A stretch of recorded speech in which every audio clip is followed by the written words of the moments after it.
friend function or friendly function, isn't it?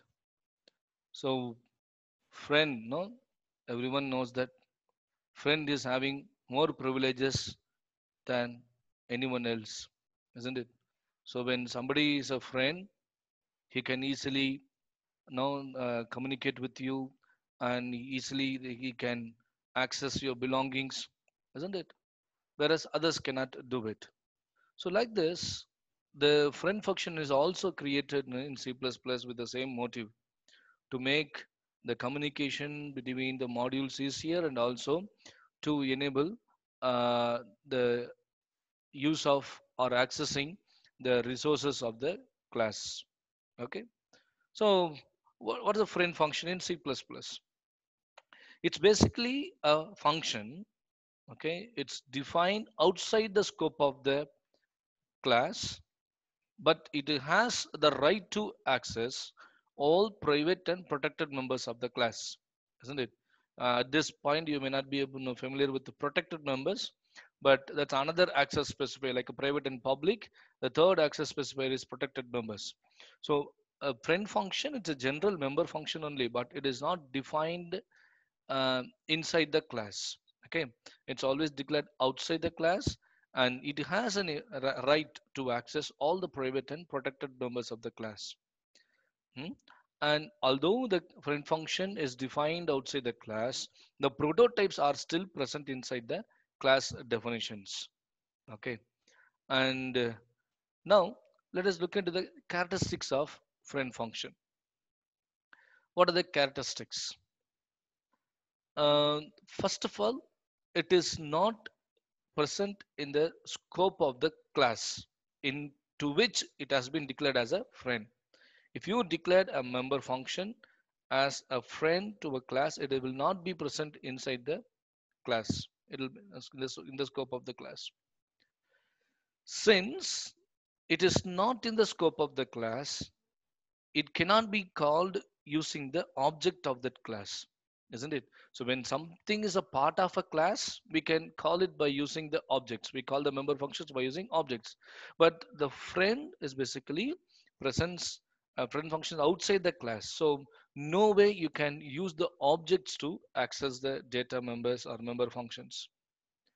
And since we do not have any objects, the other way that is left here is just to use it as a normal function, like how you call your function in a normal C++ when you don't have a class and object concepts.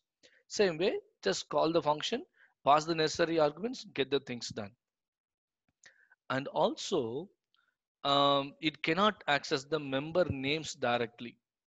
Okay, for a particular class, it cannot access the member names directly. Very importantly, it can be declared in either private or public part of a class, and also usually the friend functions will have the objects as arguments. Will have objects as arguments. Okay, now we'll come to the one simple program and we'll discuss. Now this is one simple program, and it has a class name. The class name is called sample. It's having two member function data members, int a and int b. And now if you look into it, what do you have in a public section? You have one member function called set value. The set value sets the a with the value 25 and b with the value 40.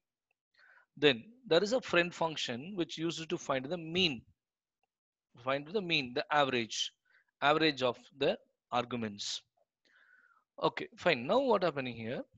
So the class is terminated here. You can see that the prototype of the friend function is given inside the class, whereas the friend function is defined outside the class. Outside the class, the function is defined. Mean is the function. It takes the sample s as an object.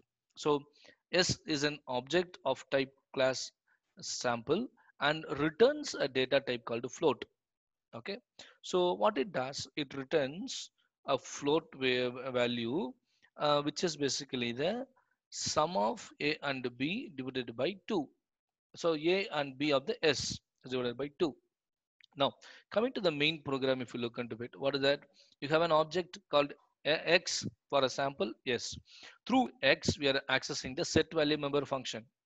But whereas you see that when you access a mean, since it's a member, it's a friend to this particular class, and it cannot be accessed using the object. So what we can do straight away, you can use the function name. You can see that function name, and the requirement for this function is what? The object. So pass the objects, and that will get to compute the sum of a and b and divided by 2 value. So that will be an average of the data member values, isn't it? So that will be done, and it will be displayed on the screen, isn't it? So friend function is such a very powerful function which help us to access the members of a class without specifying the arguments.